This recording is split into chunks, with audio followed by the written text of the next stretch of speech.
माय बापा तुम्हाला महत्वाचा विषय सांगायचा होता तो सांगतो। आजूबाजूला बारकाईने लक्ष ठेवा, कोणाला जाळपोळ करू द्यायचं नाही आणि आपला जो आंदोलनाचा एरिया आहे त्याच्या बाहेर कोणी काही करू द्या, आपल्याला देणं घेणं नाही। सरकार आणि ते पोलीस बघतील।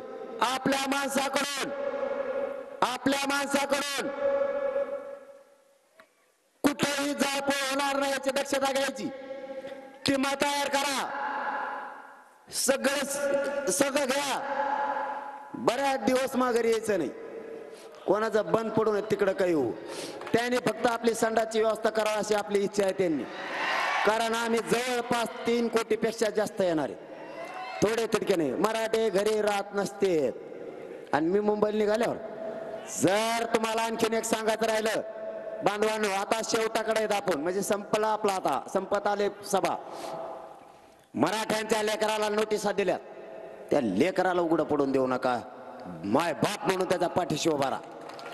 जर एखाद्या पोराला धरून नेला आणि जर अटक केली, पुऱ्या जिल्ह्याला उठायचं आणि त्या पोलीस स्टेशनला मांड्या घालून जाऊन बसायचं सगळ्यांनी। दगड नाही, धोंडा नाही, काही नाही, काही नाही, नुसती मांडी घालून बसायचं जायचं। काय म्हणायचं माहितीये का, पोलीस निरीक्षक साहेब पोरग सोडा म्हणायचंच नाही, तिथं जायचं आणि मांडी घालून बसायचं। मला भूक लागली, 4-5 लाखाला जर एक वडापाव द्यायचं म्हणलं तर मेलच ते वडेपाव आणून खायचं आणि रेटून 3 टाइम तिथंच झोपायचं। पोरग सोड म्हणायचं नाही, फक्त म्हणायचं आरक्षण दे, एवढंच म्हणायचं। हे आपल्याला खेटा ठरवलं नाही यांनी। मग मराठे बी काय असते ते आता बघा तुम्ही, आता 20 जानेवारीला फक्त शांततेत, कारण हा महाप्रलय इतका मोठा असणार आहे, सगळीकडे ब्लॉक होणार आहे। बारकाईने लक्ष ठेवा, कुणाला उद्रेक करू द्यायचा नाही, आपल्या आंदोलनाला गालबोट लागू द्यायचं नाही, पण आरक्षण घेतल्याशिवाय माघारी फिरायचं नक्की। आणि तुम्हालाही सांगतो, हे काय अटक करायची यांच्यात एवढी दम नाही त्यांच्यात। ह्या पोलिसाचा दोष नाही हो, ते 2-4 जण तिथं आहेत का, 4-5 जण आहेत, ते मुद्दाम अंदाजा बघत आहेत। नाव मला माहिती आहे बरं का, मी तुम्हाला थोड्याच दिवसात सांगणार आहे। त्यांना तर आयुष्यभर गुलाल लागू देऊ नका, आयुष्यभर। त्यांच्या नाव मी सांगतो, मराठीच्या मुळावर कोण। या चंपावती नगरीतून आणखी एक घोषणा करतो, मराठा समाजाचे आमदार, खासदार आणि मंत्री या चंपावती बीडच्या नगरीतून जाहीर मराठा समाजाच्या वतीनं तुम्हाला हात जोडून विनंती करतोय, मराठा समाजाच्या लेकराच्या पाठीशी उभे राहा। हीच योग्य वेळ आहे तुम्हाला मराठ्यांना साथ देण्याची। जर तुम्ही उद्यापासून मराठ्यांच्या पोराच्या पाठीशी उभा नाही राहिलात तर महाराष्ट्रातल्या मराठ्याचं घर तुमच्यासाठी कायमचा बंद राहील। सगळ्यांनी ताकदीने मदतीला या, त्यांच्या मदतीला सगळे यायला लागलेत, तुम्ही सुद्धा ताकदीने मदतीला या।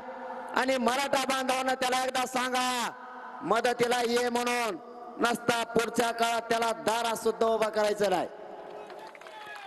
यामध्ये आणखी दुसरी घोषणा करतो, या बीड मध्ये उसळलेला हा जनसागर आणि महाराष्ट्रातल्या मराठा समाजाच्या वतीनं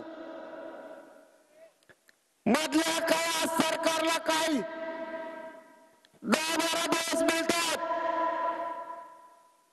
त्याच्या हात देता आलं तर बघा, नसता तिथून पुढे एकदा आमचं जर मराठ्यांनी आंतरवालीतून गाव सोडलं, येताना आम्ही आरक्षणच घेऊन येणार। तुमचा आमचा विषय बंद, चर्चा सुद्धा त्यानंतर बंद,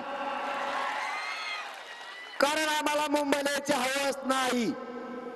आम्हाला न्याय पाहिजे आमच्या लेकराला।